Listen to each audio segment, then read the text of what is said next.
welcome to the business cozy chat. This feels really weird.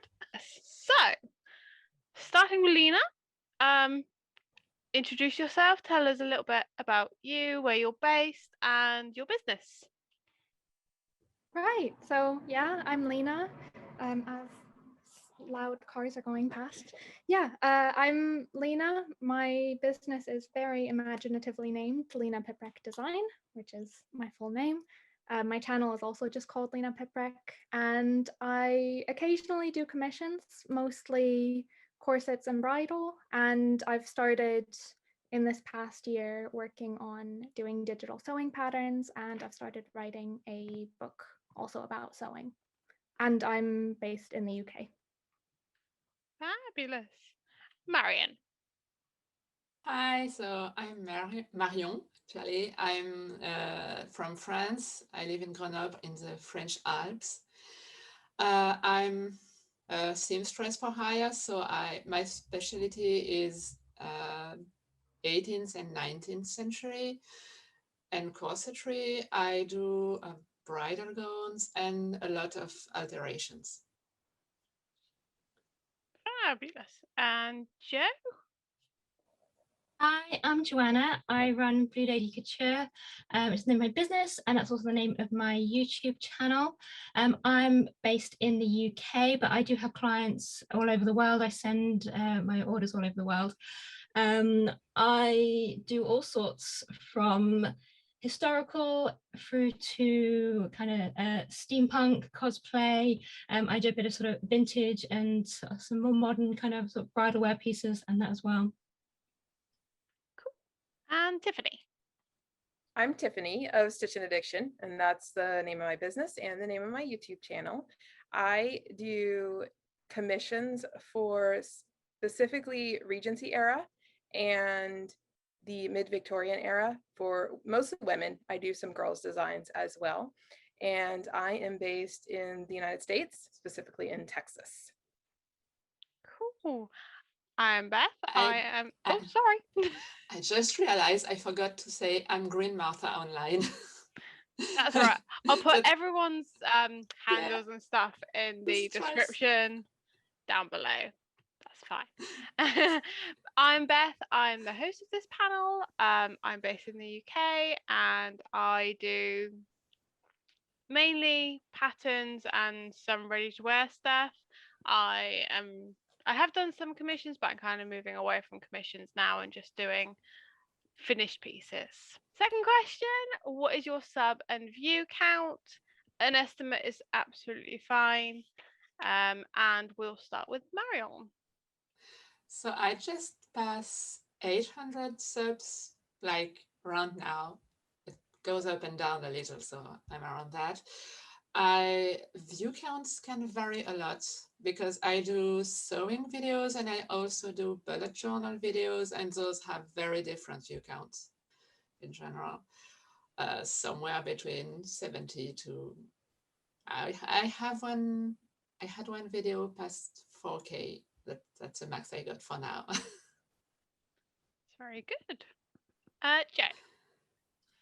So on YouTube, my subscriber count is currently at 430, I believe. And like Marion, my views can vary at the moment depending on what video it is. My best performing video, I have over 3K views on it, but generally I'm sitting around sort of just under 100 to over 100 depending on the video. Cool. Tiffany. I have around 360 subscribers, and mine is fairly new. I just started last year, and my view count greatly varies too. Just like you guys, like my most popular is up in the 1300s, and then all the way down to like some of the least popular ones are at like 30 or 40 views. So it really depends on like what Green Martha was saying, if it's what type of video it is too. It seems like certain ones are more popular than others. For you, what kind of videos do you find are more popular, like makey videos or? The tutorials, like the making ones, are really popular, and the ones that have been the most popular are the ones that have to do with corsets, stays, and then this one really surprised me, the corded petticoat. That one is like, I think that's actually my top video right now. Interesting. And Lina. I have just shy of 4,000 subscribers at the minute. I think like 4 or 5 to go, which is very exciting. View count, I mean, like everyone said, it varies hugely by video. I think the sewing ones generally have nearly 1,000 up to a couple thousand. Is there a particular video of yours that just kind of surpasses the rest? There's I did a corset video and well, not quite corset myths, but about corsets in like films specifically and why actresses complain about them, and that has 85,000, I think, which is it baffles me a little bit. It's well deserved. Go watch it if you haven't. Yeah, I think with the word corset in is like automatic algorithm fodder. So yeah. How much business do you get from your YouTube? If you are able to quantify it. And we'll start with Jo. In terms of actual sales, I don't think I have anything, in terms of yeah, it's I did start YouTube with the understanding that I would be probably reaching a different audience to what my usual sort of client base are, who would commission me to make items. But at the same time, I realized that YouTube was also a very good platform to support my clients and show things to my clients as well. So I've got kind of a crossover, but I certainly don't expect, and I certainly don't think I do actually get any sort of commissions through YouTube. Cool. So it's very similar to what Jo was saying, is the same thing. Like I knew when I started mine, I would get a different reach. I kind of was doing it to play with the fact of, are people interested in paying for tutorials, the type of tutorials that I'm offering. And I also offer some simple downloadable patterns through my YouTube. And, but what, oh dear, sorry, to mute that tab. But what I didn't realize was that I get a lot of traffic to my shop from my YouTube, like a surprising amount. I'm about to start, well, I actually just started asking my customers when they order from me, how did you find me? And I haven't gotten any answers yet of YouTube. So far it's been like Etsy or Instagram, but I'll be curious to see once I get like a good number of them to kind of start breaking down percentages of how many people actually found me through YouTube. So I don't have anything quantifiable, but I do know that people are going to my shop from YouTube through Google Analytics. Oh, that's really good. Lina.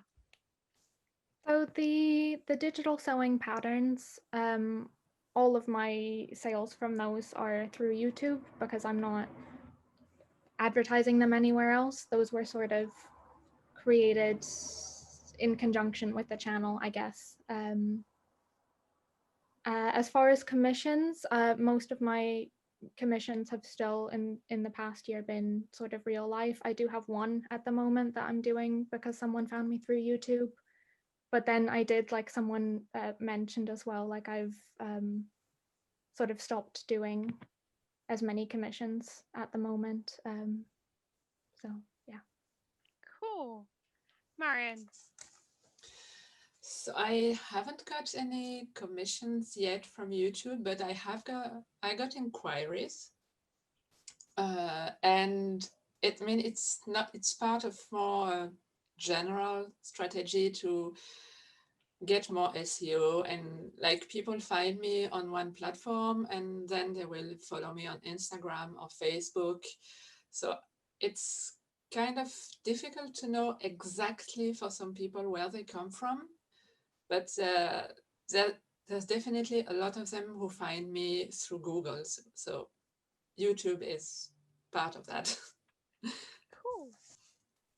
So I know we kind of touched on this a little bit already, but Do you design your videos around your business or your business around your videos? Do you have an idea for a video first, and then it kind of goes from there, maybe a product or a pattern or whatever? Or do you come up with the product and pattern first, you know, do all your mock-ups and things like that, and then make a video on it? And we'll start with Tiffany. So I actually come up with the products first. The YouTube video was like the last addition to my business, basically. And so at that point, I just decided to do videos based around things I was already working on. And one of my logics is that if I give them the tutorial and the free downloadable pattern and then they find it's too challenging, they know where to come buy it. Yeah. Not Tiffany, Lina. So I do a bit of both, I think, because I sort of set up my channel as a whole, sort of together with shifting focus on my business. So it's all sort of mixed together. But with the patterns specifically, I guess I do pick things that I think would do well as YouTube videos, and then sort of go and make the pattern and then make a video about making the final thing. But then with the book, I'm planning on doing a video series that's like the making of that. And is that the other way around? I'm not sure. They're all sort of mixed together, basically. That's fine. That's kind of a way to do it, having a bit of both. Marion. So I make the video, it goes pretty much between the cracks in the rest of the work. Like Tiffany, it's the YouTube channel is the latest addition to my business. So I usually film like personal projects that I am doing and I think will be interesting. So I don't film everything I do, but I try to. And sometimes I will just talk about one part of a project. I try to have a focus, not just I'm making this. When I'm like, I can show the alteration and the pattern making, or how I will decorate one bit. I try to have a general arc to the video. So usually I have the project and then I decide I can make the video out of it. But it can be the other way around for collabs. When someone suggests a sew along or a collaboration and the topic is something that excites me, like I can pick up a project that wasn't originally on my list. And not to say that I will change my whole schedule just to do something with other people, but if I find it interesting and exciting, I say, yeah, okay. I add it to the schedule and make the project. Joe. Yeah, so I'm kind of probably a bit like Marion. A lot of the projects that I film for YouTube are kind of my personal sewing projects. They're sometimes the projects that I can show a bit more kind of behind the scenes.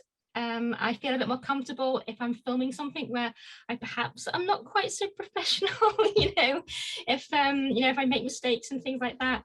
I don't want to be showing that kind of thing, obviously working on customer projects, and also if I'm working on like bridal garments or anything like that, then I can't show those on film. So yeah, so I do tend to try and focus on sort of projects that are sort of for me, experimenting on new ideas or new techniques. But I do try and sort of filter that with obviously stuff that is more relevant to sort of my business side of things, with the actual sort of the products that I make, sort of showcasing how I do make some of those products and things like that. And then again, like Marion, if something comes up, that like piques my interest, I will probably go off down that rabbit hole. I do try and have a vague plan of projects that I want to film throughout the year, and I started off really well at the beginning of the year, but then I just got distracted by, oh, that's really interesting, and oh, that's really interesting. And I try and look at my statistics on YouTube as well. So and so you look behind the scenes and you can see the keywords that people are searching for to find you. And one of the sort of the YouTube vloggers that I follow, whose her channel is all about, you know, how you kind of get successful on YouTube. One of the things she recommends is using those keywords to see how people are finding you, and kind of thinking about what other videos you can make that fit into that kind of, you know, that slot into, and kind of works into that algorithm. So yeah, so I am kind of doing a little bit of that. But yeah, I'm still quite a new channel, so it's all kind of all over the place, and I'm sort of trying to find where I sit, if that makes sense. Yeah, no, that definitely makes sense. And I really think no, it's fine. The problem is with creators and sewers especially is you end up with a list of that you want to make as long as your arm. You're just like, I want to start all of this stuff. And you just do not have the time physically to do it, and that's kind of annoying sometimes. Well, yeah, I mean, that's one of my other things as well, is that because I do so full time, and I say working for clients, it's finding the time to obviously sew for myself. It's really hard. So again, that kind of influences, you know, I'd love to put, you know, like some YouTubers put out like a video of what they're making every week, but that's just absolutely impossible for me. there's just no way I could do that. So yeah, so I'm sort of filtering in other interesting subjects to kind of keep my channel bubbling along, and kind of keep content coming out. Okay, so we make videos and stuff, and we've touched on this a little bit before, but what are your stances on commissions? Obviously we want to dedicate, you know, a good amount of time to making videos on content and things, but do you do commissions? You know, do you take whatever comes in? Do you have a set of slots every year, or do you just go, no, I'm not doing commissions, you know, I can't deal with the unpredictability of it, which is kind of my stance on it, just the unpredictability of it. Things go wrong and it just ruins everything. But we'll start with Lina. What do you do commissions? You know, what's your stance on it? So I used to take like any commission that came along, particularly when I was still working in like costume shops for theater and film and things like that, because I wanted to have like my own business. So any chance to feel like I was getting closer to that, I sort of grabbed onto. But as I've spent like more time, and over the past year, I'm taking less now, even though I guess theoretically I have more time, just because it's not the direction that I see my business going. So I would rather put my time into something like a digital pattern, which is going to be like this digital thing that sits there indefinitely, rather than spending that time making one single garment that's for one person, that's only sold the one time. Yeah, so I'm doing less now, basically. Yeah. Yeah, no worries, that's pretty much the same as me. Just, you know, I think everyone should at least try to, and they might really enjoy it. Like, problems will come up and they'll solve the problems and that'll make them feel great, and everyone should try it. I think for some people there's just they don't like it.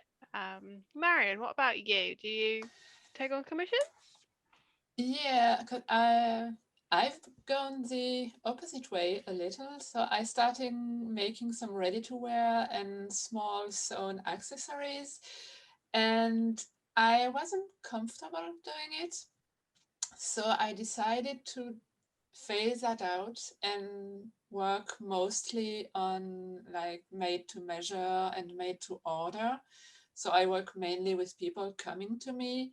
There was also the fact that I'm the last seamstress doing alterations in my town. no one else is doing it. So I had people calling me and asking if I was doing alteration and doing small jobs, and they had no one to do it. So I can't let them just throw away a perfectly fine sweater just because the zipper is broken. So there's some eco-conscious part to this, because I don't like the idea also of creating stock and creating items that might not sell and that will take space in my home because I work from home. So I'm mostly working like commissions and alterations. And yeah, in the future, I'd like to go with Lina, maybe the road of patterns and digital things, but that's a further away goal. Cool. Joe, what about you? So my business is entirely commission based. I did originally start out like Marion. I was obviously making kind of pieces for stock, but it was just a completely impractical business model, because like Marion said, I'd end up seeing they were perfectly good items, but they wouldn't sell. And it's not because there's anything wrong with the item, but because it's in a set size and a set color, you know, unless you find that perfect right person for it, or you've got a big enough reach that you can reach enough people, you know, that you can kind of sell those kind of things easily, that's a very hard business model to follow, I felt. So then with the advent of Etsy and selling on Etsy, it's just easier to make to people's kind of specifications a little bit more.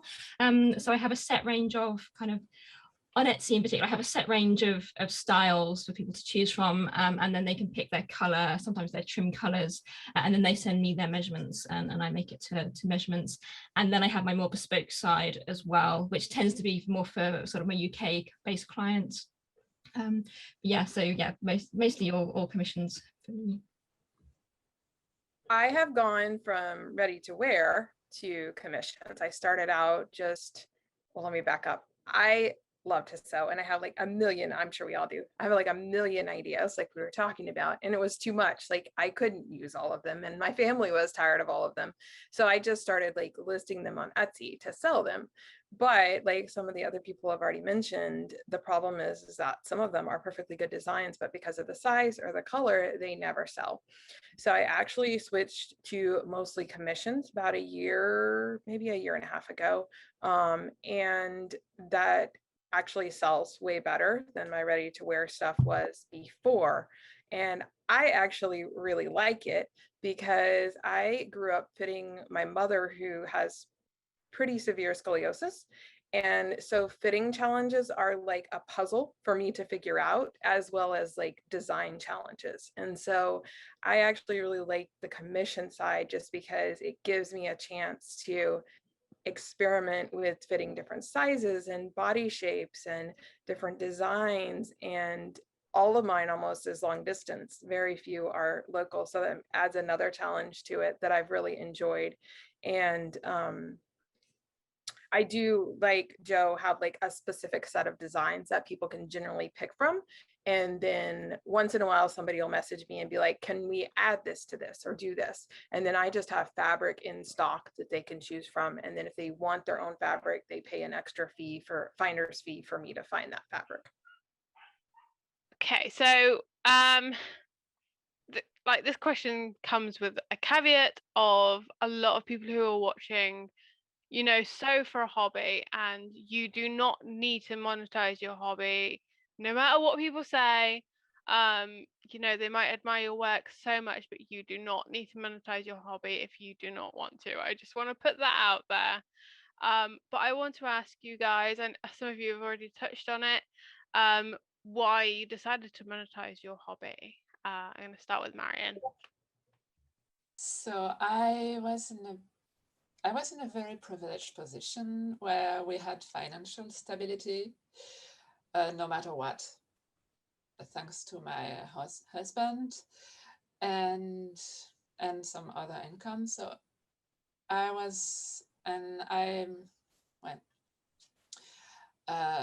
the university degree I got led me to a job that was literally killing me. So I ran. I found another job, but it was making as much money as I would have paid for childcare once I had 2 kids. So I decided if I was not going to bring in any money, at least I could have fun and do what I loved. Yeah, where did I start? I don't know, where did I start? Kind of dressmaking and kind of designing, and kind of my sort of passion for sort of costumes I've always had since I was a child. It's kind of what I always wanted to do. When I had the option of going onto sort of further studies, sort of college and university, I went down the fashion studies route, but I never really knew what exactly I wanted to do. I always had my eye on bridal wear. I quite fancied doing bridal wear design. But I quickly realized that that's just a whole, that's such a challenging field to establish yourself in, or you would have to go, if you want to work in the industry, say for a brand or something like that, it would mean kind of completely uprooting from where I was. And at the time when I left university, I was engaged, excuse me, I was engaged to my now husband, and we were kind of just setting up home together. So yeah, I didn't want to do the whole, going off to London or, wherever to pursue a career in that respect. So yeah, so I just kind of fell into, well, I can sew, I can design, I can set up my own business. It seems like such a simple thing to do. Looking back now, I probably wouldn't have done it that way. But yeah, I'm here now. That's how I came to do it. So I touched on mine kind of in my last answer. I just was sewing so much that I had to find another outlet for it. But also I'm a teacher, and everyone knows that teachers burn out, at least in the US. That's a big problem, as well as you always feel like you're walking a very fine line as an educator, because educators can get fired for pretty simplistic reasons here in the US. And so I just kind of wanted a back pocket plan. And so that's kind of the other reason that I started it, was because I was like, at least I'll have something already going if I either burn out or something happens that I can't foresee at the moment. So Cool. Some really interesting answers. Okay. Looking kind of at the. You right? Sorry. Lina. Oh, sorry.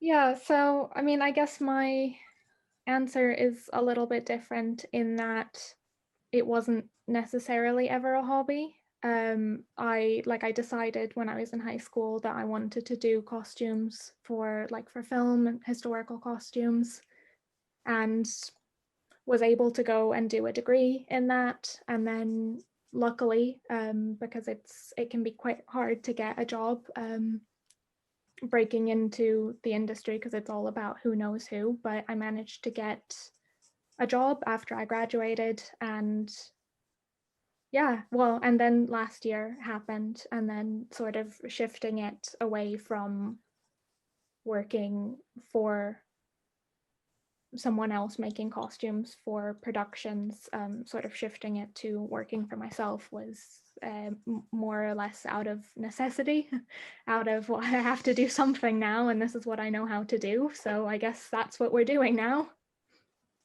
Yeah. Cool. So you weren't sewing from an early-ish age. You literally just did a course in it, and then. Yeah, I mean, I learned to sew when I was a kid, and I don't know, maybe that sounds crazy. I know certainly not everyone just makes up their mind and decides what they're going to do and then just sticks with it. But I don't think this is maybe a little too philosophical, but I don't think there's one correct choice in life for everyone. I think if it's something you enjoy, then you can find a life that you like in that. And I enjoy sewing, so there are so many aspects to it, I mean, even with just everyone in this panel, everyone's doing something a bit different. And if I don't like the exact aspect of it that I'm doing, I can always change. I can always find something else within that. And I think that's a really nice way of kind of looking at it, because everyone I kind of know vaguely in the sewing community, or it started as a hobby, like, but it's weird to think, well, it's not weird, but you don't meet a lot of people who didn't have it as a hobby first. So it's a really interesting point of view. And like, as you said, in life in general, things change, what you like changes. And I think that's something that's really important to kind of keep in the back of your mind, especially when you're running a business, that things will change and your preferences will change. And it's okay to change your business idea and change the direction you're going in, because you need to be happy at the end of the day. Your happiness is the most important. So I think, it's really refreshing to have a slightly different point of view on that one. But I suppose just last caveat on that, I do think it's important to say that if like I've done, where you've pursued it or gotten a degree, that doesn't necessarily mean that I have like more skills in it or anything. Like, the direction that you come at it from isn't what determines your success, isn't what determines how good you are or how good you can be or anything like that. No. I mean, I have a degree in psychology and I'm not using my degree in psychology, so but like, I think that's really important to realize that what you've done before isn't always the be all and end all of where you're going. And you said it's weird for people to know from the time they were a kid what they wanted to do. That's not true. I knew I was going to be a teacher when I was 12, so just a different part of my life. But yes, I'm with you on that. Going a bit more into business, what kind of platforms do people sell on? What platforms do people sell on? Jo. I mostly sell on Etsy, and that's where I have my online shop. I have presence on Instagram and Facebook. I also use Pinterest as well, but not really for kind of selling. It's brain has just gone, sorry. That's fine. It's quite hot here in the UK. No, so. It is. Yeah, it's really hot and sticky, and it's gone really humid. I don't know if it's just me. And so I mostly sell on Etsy, mainly because it's just, I find it really easy. I know there are other similar platforms out there, but I've been on Etsy since 2008. And I've kind of obviously grown and developed with kind of a lot of the changes that Etsy have put in place. And I just find it such an easy platform to use, to set up. It does all my currency conversions for me. It does language conversions for me, albeit not always very well, but I manage. It also deals with all the current things like in America, specific state taxes. It deals with all that for me. The new EU, European VAT taxes and everything as well. It deals with all that for me. And it's that kind of infrastructure that I just can't spend the time investing, that time into setting up a standalone website. I'm a one-woman business and I want to do sewing. I don't pretend to be, a massive business guru, or figuring out algorithms, and it's such a headache. I just want to be able to say, here's my products. If you like them, please buy them. So that's where I mainly sell. And then I do have friends on Facebook and Instagram, which I'm currently in the process of linking with my Etsy shop, but again, different platforms talking to each other, it's a nightmare. And then I have, let's say, my more local clients who come to me directly as well. Cool. I sell on Etsy as well, And for many of the same reasons that Joe mentions, I've been on there a long time too, and I've kind of grown with it. One of the things I like about it is you don't have to put any outlay. Like you literally pay that 20 cents for your listing, but you're not paying anything else to Etsy until you actually make that sale. I will eventually probably launch like a Shopify site, like once I am ready to do that. That's the platform I've already decided on. But even with that, at a reasonable cost, you're looking at $30 a month for that.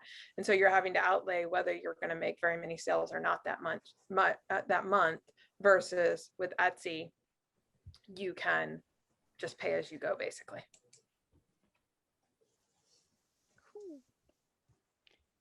Oh, that's me, isn't it? So at the moment, I just have digital stuff that I'm selling. Obviously, the commissions are a sort of a separate thing, and that's all in person, or sort of directly communicating with someone if they live far away. The digital stuff I have on Ko-fi, which I like a lot. I'm not sure how it does with physical products because obviously I don't have any on there, but certainly for digital products, it was super easy to set up.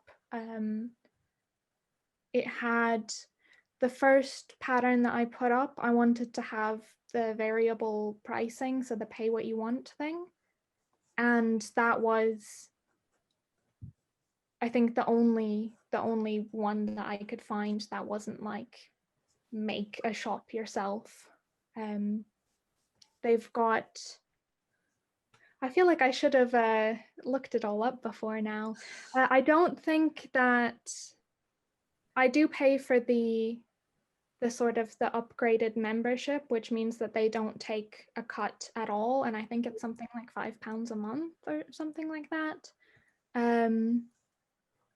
Yeah, I am, as well as what Tiffany was saying, I would like to set up my own website at some point. Well, at some point this year, I suppose, because I am trying to write a book and I want to have the patterns linked together. So I want to have a domain name that's mine that I can have, you know, in text. That's not going to change. But I think if it weren't for that, I would probably just stick with Ko-fi, to be honest, because it's been problem free.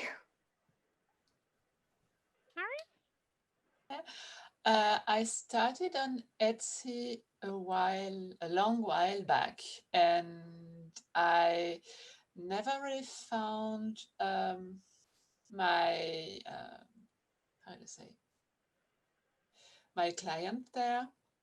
And I found I ended up having to pay a lot for many listings and not really balancing that with sales. So now I use a French equivalent. Like it's the same thing, except you don't pay upfront.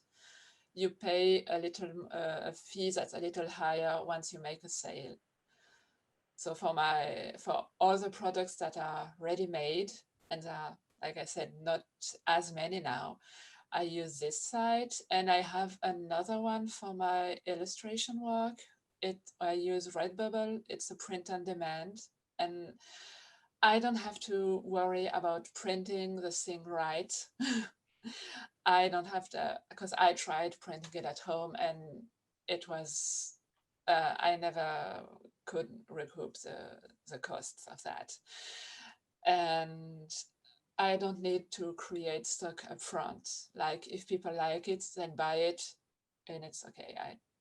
So for me, it's right now, I choose the option that costs me the least upfront.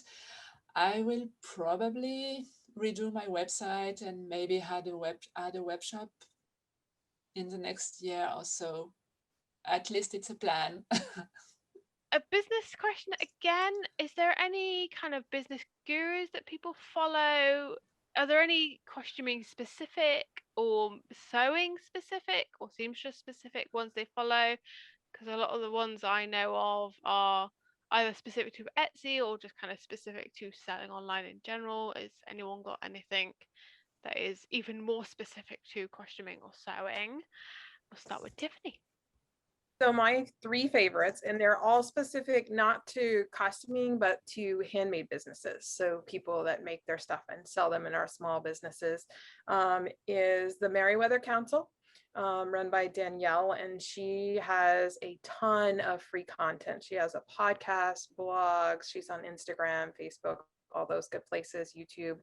And she just has a ton of free content out there that really helps you in your business. And she has a paid membership. I haven't tried that yet. Paper and Spark is another one that has been amazing for the financial side of my business.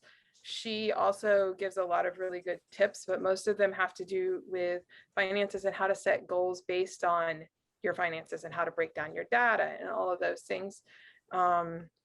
I've paid for like her finance course and her spreadsheets, and they're a lifesaver. And then the final one that I really like, and once again, I've only used her free stuff, I've never actually paid for any of her stuff, is Creative Hive by Mei Pak. And her YouTube videos are my favorite. Like, I'll just put on her playlists and watch through them and get a lot of really good stuff to help me with running business. I am the wrong person to answer this question. I'm so terrible for it. It's not that I don't consume business content, but it's just that I'll have a question and I'll just, plug that into Google or YouTube, and whoever happens to come up, and I'll either take it or leave it or agree with it or not. No, I don't. I just pick and choose from everyone, to be honest. I think that's a legitimate way to do it. Obviously, YouTube is a search engine in its very basic form, and if you have a question, you type it in, and if there's a video that speaks to you, you watch it. I think that's a very valid answer. Marion. I'm a bit like Lina. I'm subscribed to, I think the only business account I'm subscribed to is Cathrin Manning.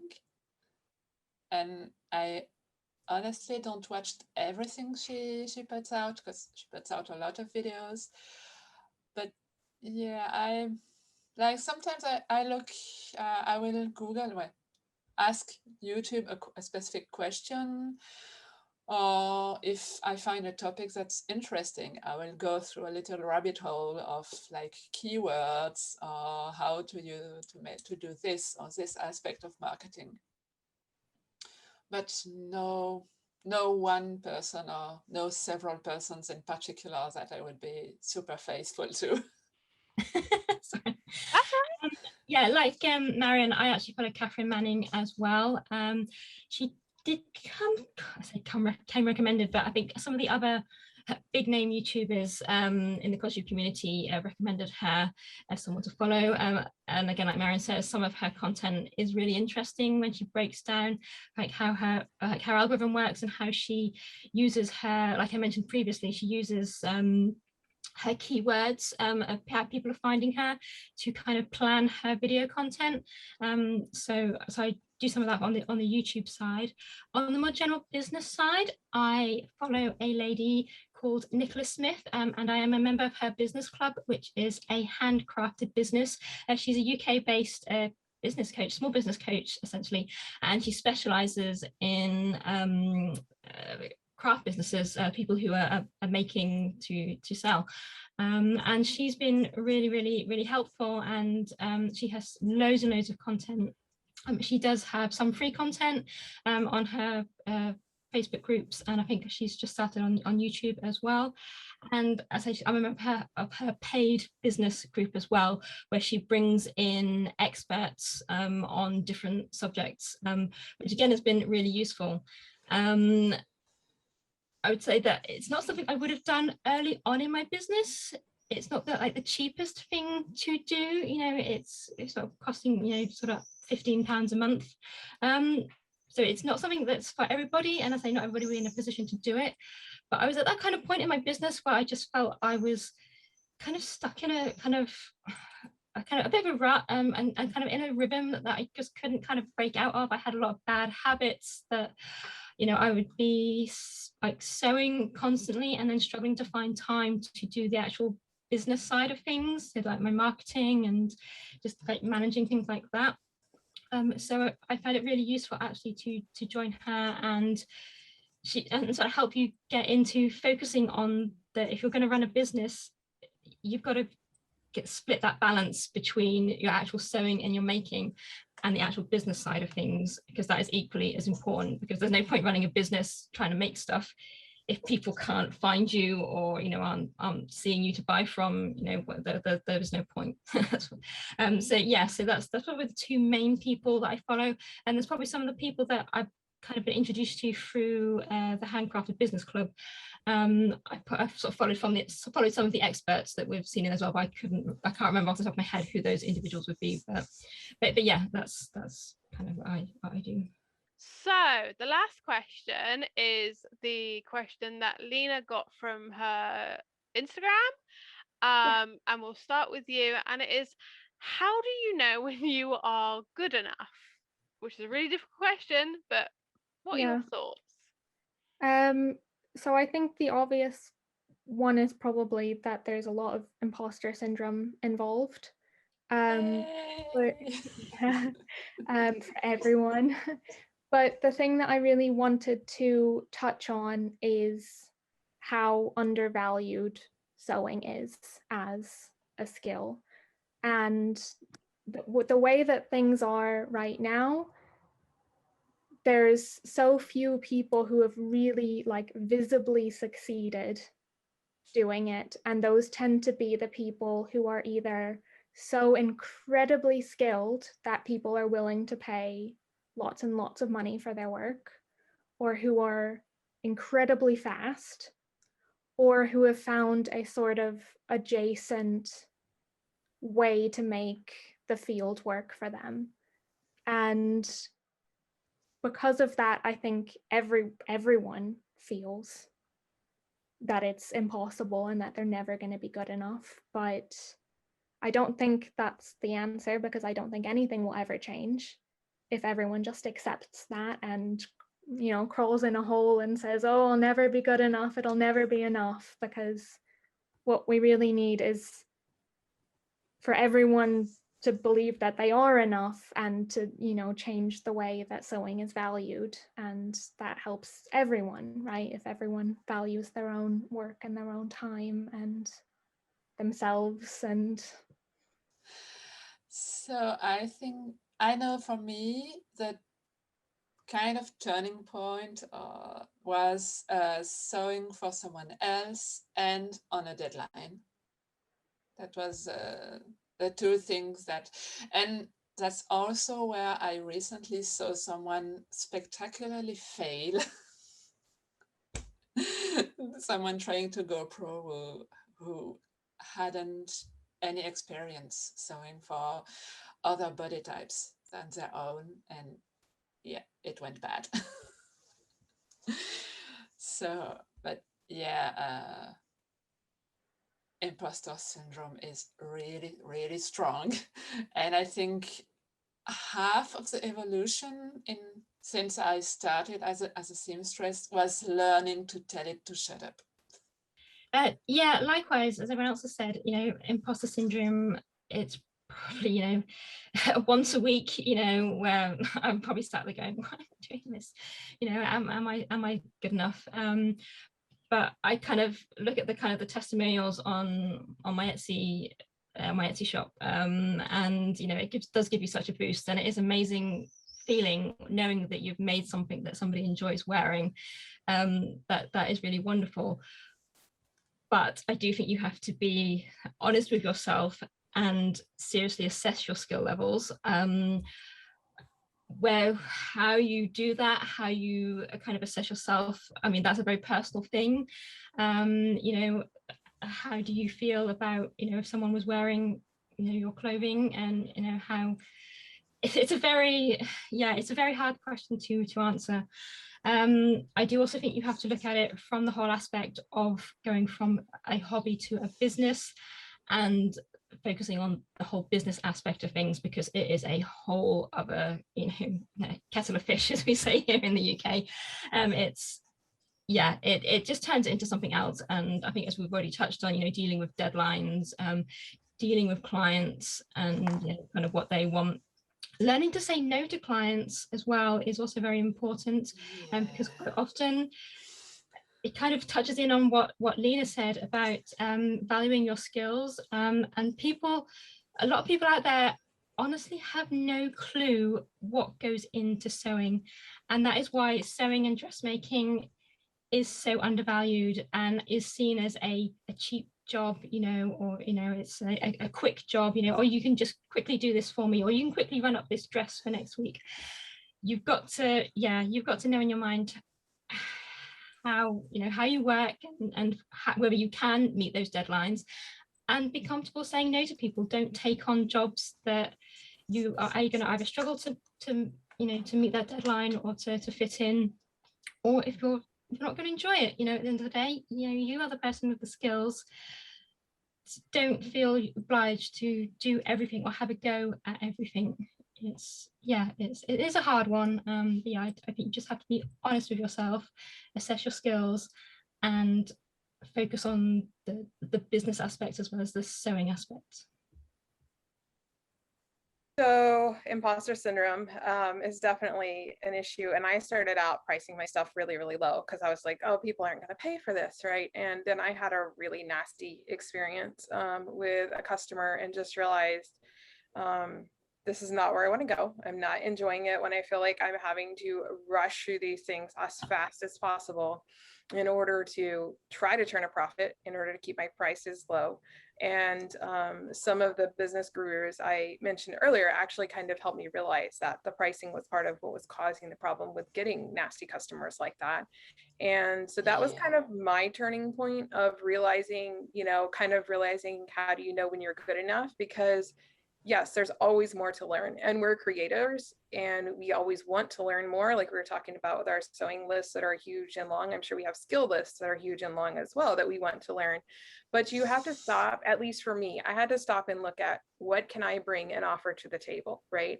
So like I mentioned, I have experience fitting my mother with her scoliosis. I have 30 years of experience at this point. I learned to sew when I was 9 years old, and I've sewn like a lot every year since then. So like I have a lot of experience that I'm bringing to the table, and I just had to realize that this is what I'm bringing. Yes, I still want to learn, and this is what I should be paid for bringing these things to the table. So for me, that was the turning point. And then kind of tying into what Joe said, as far as making sure that you're able to say no. I keep telling myself this year, this is kind of my mantra for my business this year, is you run your business does not run you. And so I don't have to pick up every order that people ask me to do. And I've done this long enough now that I can say, I know I'm not going to enjoy that. I know I can't make that timeline. I know I can't make it for that amount of money. And so that is also a very important point of getting to where you can actually enjoy your business, is actually you taking control and running it, and not letting it just be you're at its beck and call instead. So I think that's kind of a common thread, the same common thread for pretty much everyone. I think when you start your business, you are going to make mistakes. You are going to say yes to things that you don't know are going to how long they're going to take, and you think, oh, I can bash that out in a week or a month or whatever, and it takes you so much longer. You have to order more material and more supplies, and and I think kind of setting yourself a deadline of maybe a year or 2 years, and try lots of different things. Try ready to wear, try pre-made things like patterns. Obviously they don't have to be patterns. Try commissions, and then after a year or two, you will find out what you like and what you don't like, what works for you and your business. And it's really hard to be real with yourself, because you want to please people, you want to make people happy, because those good reviews are just like, I love wearing this, I love carrying this, I love this thing, and you're like, great, I want to do that for everyone. But you have to realize that you can't. There's just no way that you can do that for everyone. And if there's if you prefer one thing, that's great, but learn to say no and realize your own limits. You set that deadline for yourself and set that barrier and boundary for yourself. Yeah. just add in, because you said there about a year, 2 years. I actually think that's a little bit of an under kind of evaluation. I think for a sewing business, unless you do happen to, hit it and you are phenomenally successful kind of off the bat, I think you could be looking at like several years. If you're talking, I think if you think about like big commission pieces, especially, like bridal or kind of high-end cosplay or historical costumes, because they're such big projects and they can take such a long time to process, and then to probably even start making potentially. It's how many of those can you fit in a year? So yeah, I would say give yourself if you want to have a go for 5 years even or longer.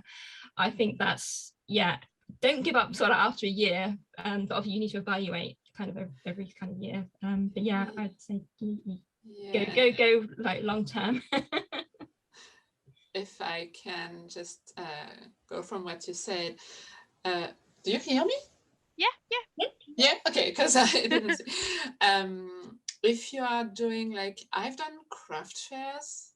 So if you're doing ready to wear and want to sell locally at regular fairs, you have one of these every year. So 1 year you may be trying out a lot of these and finding the good ones and the not so good ones.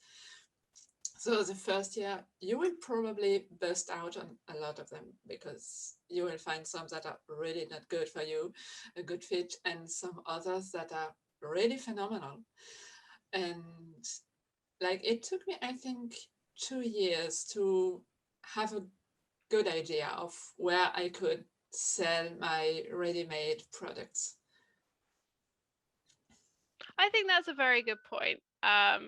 Obviously timing isn't my thing, because I generally do completely underestimate the time projects will take. Don't they say something like it takes 5 years for your business to make a profit? Something like that. I didn't think that full historical costumes would take a long time. Yeah, so you kind of have to evaluate what you personally make and the time of that. But yeah, but good point. I mean, I would say that the 2-year mark was pretty accurate for me though. So I think that's probably your lower end, and then maybe going on to 5, kind of I would say maybe 5, kind of like what Joe was pointing out. So cool. So that's the end of my questions. Does anyone have any final thoughts, kind of want to add things in? I just thought of one question while we were talking, and it's, what's your general upload schedule? How often do you have one?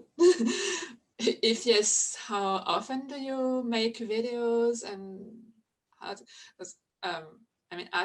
I make 2 videos per month about that. I try to do more, but I never manage to do more. I don't have a regular schedule, but I know I can do about 2 each month. So what about you? I do about 1 a month. That's the same thing. I try to do more. I can have elaborate plans. I have footage I've had filmed for over a year that's still not edited and out there. But as far as time, just doesn't happen. Yeah, I'm probably the same. I kind of aim for at least 1 a month. I did start off the year really well. I was getting 1 out a week at the start of the year. But yeah, I couldn't keep up with that. But I kind of had the plan that I would, if I had a big project, I fell into the trap last year of kind of really messing up my timings, and was trying to film big projects all in one go, and then it would end up being an hour-long video. And although some people do watch hour-long videos, I kind of feel that the sweet spot is the kind of 20 to 40 minutes, really, to kind of fit your videos in there. So yeah, so I really wanted to try and kind of break down bigger projects into a series, into parts. And that would also then hopefully give me content, if there was a week I wasn't filming anything, I could fall back on content that was already filmed and ready to go out, and kind of just keep my sort of schedule running. It hasn't quite worked out like that. It's kind of fallen off the by the way a little bit. But as I said, it's getting distracted by other different projects and different ideas and that as well. Yeah, I mean, like Joanna was saying, I've fallen into the same trap of picking like really big projects. I'd like to start splitting big projects into series is what I'm trying to say. I'm hoping that I'll actually manage it, because now that I've decided that I'm doing videos about writing a book, I don't think I could physically fit that in a single video if I tried. But that's essentially exactly what's happened on past projects where I've gone, oh, well, this is just like either it's a little project and then it just gradually grows and grows and grows because my brain goes, oh, well, it's only a little project. I could just film this bit as well. That's fine. And then suddenly it's still a 40-minute video. Or I go into it thinking that it's a big project and maybe I'll split it into a series, and then I never do split it into a series and it's still just a giant video that takes so long. I think that's the thing, it's the editing, isn't it, as well? Yeah. A big video or a big project, that can be hours and hours of time to edit. Oh, I didn't answer your question, Marion. About once a month-ish, but very inconsistent, and just when I manage to finish the projects that I vastly underestimated. Yeah, I think that's the problem, like because I started just before COVID last year, and I tried to do the weekly thing, and I think I kept it up for like a few months, especially after COVID. But I'm really susceptible to like overwhelm and things like that. And then trying to do these big elaborate projects, just yeah. And then the last year, just kind of, so I haven't put up a video in a while. I'm trying to get back into it slowly, or I'm going to try and do one every 3 weeks, 3 to 4 weeks. That I can manage. I think the 1 week thing, you'll do great at first, and then it'll just go downhill, I think. I mean, it's a full-time job to do one video a week, because you can spend like the beginning of the week doing the thing or scripting the video and recording the talking head, and then you spend the rest of the week editing. And then you don't have any more time for anything else. And then you're trying to run a business as well. Yeah, I was going to say, I'm very open with my viewers on my channel, that I do have paying clients who have to be my priority for my sewing. So therefore my sewing content is sometimes a little bit, not as consistent as it could be. But yeah, hopefully if people follow my channel, then they understand and they appreciate that. Yeah, and I mean, some of us also have like muggle jobs as well. So add that into the mix, and it's just like, where do we find the hours? Right. Well, I was going to say it boils down to priorities too. It's like we talked about, how many sales are you making through your YouTube channel? And none of us are able to actually quantify that. So like, if you're going to prioritize, I'm going to do this new design, or I'm going to do this commission, or I'm going to do this photo shoot so I can advertise this new design, or create these new Etsy listings so I can sell this design. That's going to give you more payback for sure than that your YouTube channel will be. So at the end of the day, you have limited time and you prioritize too. At least that's what happens with me. And I mean, you said, do you have anything final you want to say? And don't feel bad about prioritizing. Like, think about, what's my big goal? My goal is to run a business, and whatever that is, if you want it part-time or full-time, and you have to prioritize what's making me the most money, what's working the best. That's what I'm going to put the most time and effort into. And if YouTube isn't one of those things, then yeah, it's going to fall lower down on the list.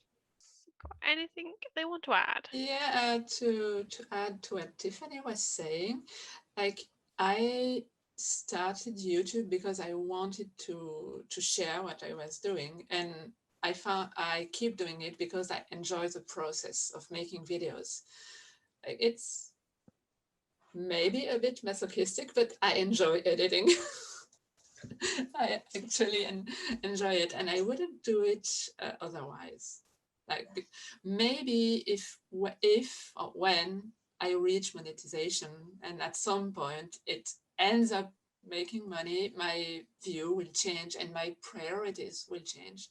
But for now, it's a nice thing that I do both for my own pleasure and for marketing to be more visible on the internet. And also for me to feel there was a gap of French-speaking channels. There's almost nothing in French on costuming. So there was a demand, and people, I regularly get comments from people saying, oh, I'm so happy to finally find something not in English.